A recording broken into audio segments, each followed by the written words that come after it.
Ladies and gentlemen, good evening and welcome to the only place you want to be on a Friday night alongside Trayvon Miles and Jeff Harris. I'm Julian Sador. That's exactly right. Welcome to the best local sports show here on the shore, otherwise known as the Delmarva Sports Insider. And guys, nothing else to talk about. State tournaments in full swing. Yeah. We have the weekend wrapping up in Delaware, and then we still have a full week ahead in the state of Maryland. Exactly right. That's right. We got a lot of playoff action to get to, so let's dive right in, starting with the team looking to get to College Park after having their journey cut short last year, the Y-High Indians. And last year was very tough, but the Tribe looking to get back to their first regional since 2015, hosting Hartford Tech tonight.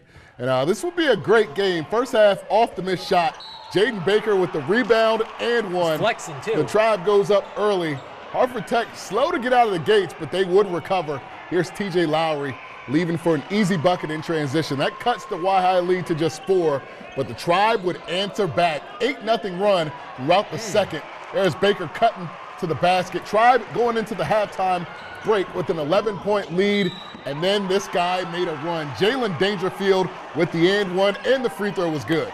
And Dangerfield again, tough all night. Another hoop down low. Cobras cut it to as low as 3 in the fourth quarter. Y-High, they'd have one final run in them. Baker dimed to low on the backdoor cut. Y-High pushes that lead back to a 2-possession game. Keyshawn Marshall, big night for the senior, 16 points. Inside and outside here, flexing down low, and the party is on in Y-High and in Salisbury. Now they're headed back to the Xfinity Center as the 2A East champs. They're back in the state semifinals for the first time since 2015. 67-60 the final over Hartford Tech. It feels so great. Coach Wallace said fill the left corner.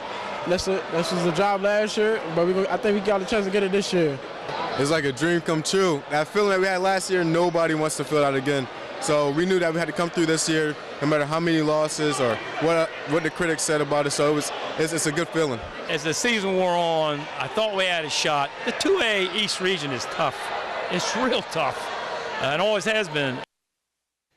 Very, very impressive win right there for the Tribe. But you heard from Jaden Baker there. And Trey, Jeff, can you tell me, what does this really mean for a Y-High team? Because we saw what they went through last year, so how much does getting back to College Park now mean? Redemption. I mean, they didn't want to talk about what happened last year, but we know Y-High easily had one of the 4 best teams in the state in the 2A division. And for them to fall to North Carolina, and a lot of those guys came back this year. They lost 3 seniors last year. For those guys to get back up on those ladders tonight and to cut those nets down, it's got to be a great feeling for those guys. Yeah, you could see, all the excitement in the air, but I think that the losses they had earlier in the season played a huge factor in humbling this team because they have so much talent, but that talent needs to be humbled because when it comes to the playoff times, you have a bad game and you're going to be out. It doesn't matter how many wins you have in the regular season. Now, another team that was in action tonight in the 1A looking to get back to the Xfinity Center as well. Jordan Restuccio has more.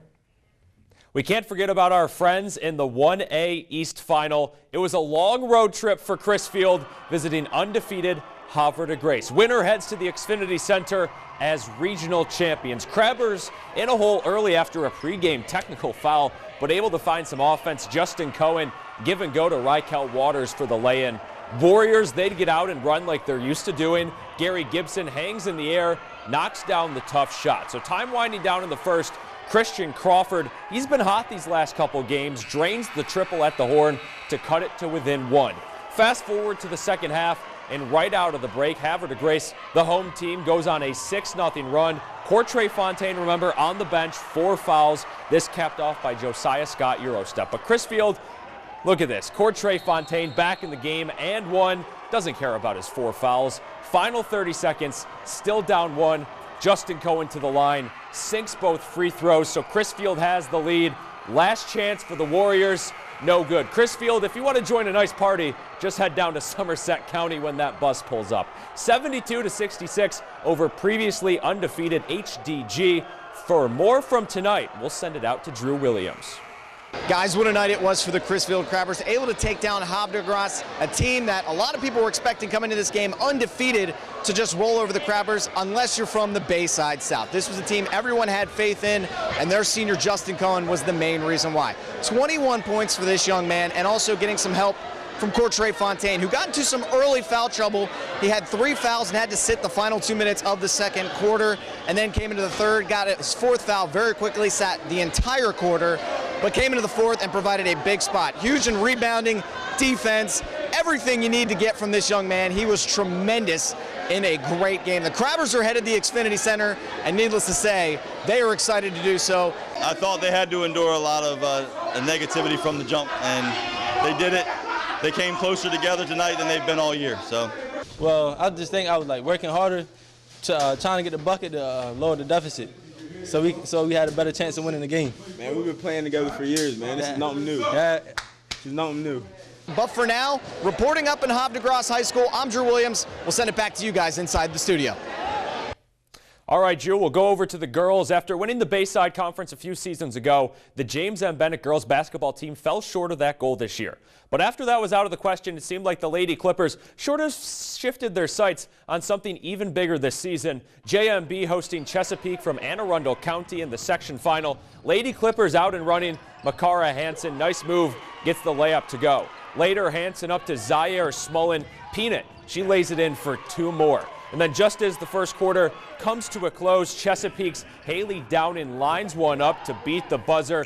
Clippers still leading by 3 after 1 despite that bucket. Second half and beyond, Bennett would turn it all the way on. In particular, Smullen, game-high 30 after she had 36 in the previous game. Bennett breaks this thing open to win 53-34. Clippers will host Long Reach in the regional final tomorrow at 5, looking for their first region title since 1976. All right, up to Centerville, Kent Island taking on rival Queen Anne's in the 2A East section final. Wild finish in this one. We're going to pick it up tied at 39.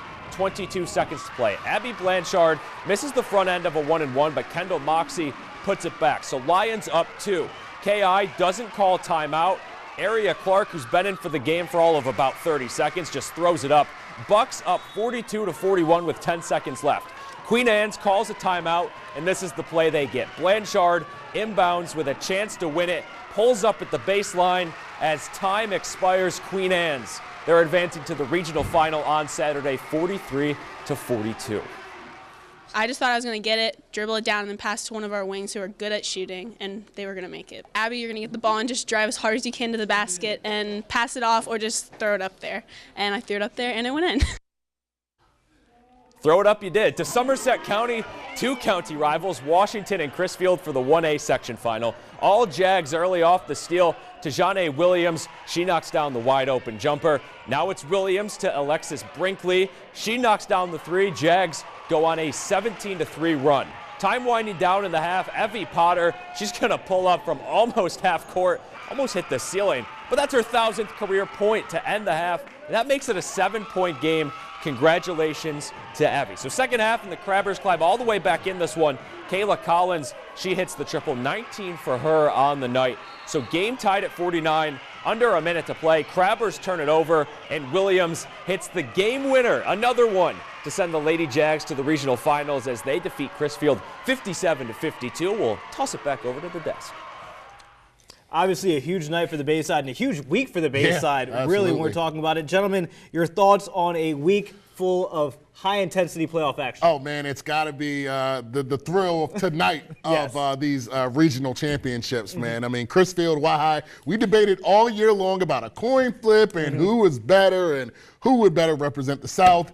Now look what we have. Both teams going over to Xfinity Center. Awesome. Yeah, it really doesn't matter. Crisfield's going to be rooting on Wahai. Wahai's going to be rooting on Crisfield. They're not going to play each other. So you might as well, respect it and root for, a fellow Bayside team. And then for the girls, Queen Anne's, what a win. You said pretty unfortunate for those KI seniors. Island, man. Washington advancing, so kind of making up to be a busy week for us next week as well with Bennett as well in the 3A. Yeah, we got girls action going on tomorrow along with the DIAA state championship game. That's going to do it for the A block. But when we return, there is only one undefeated team remaining in the entire state of Delaware. We're breaking down what Dover needs to do to hoist their first ever state championship tomorrow when we return. My name is Justin Cohen from Crisfield High School, and you're watching Delmarva Sports Insider.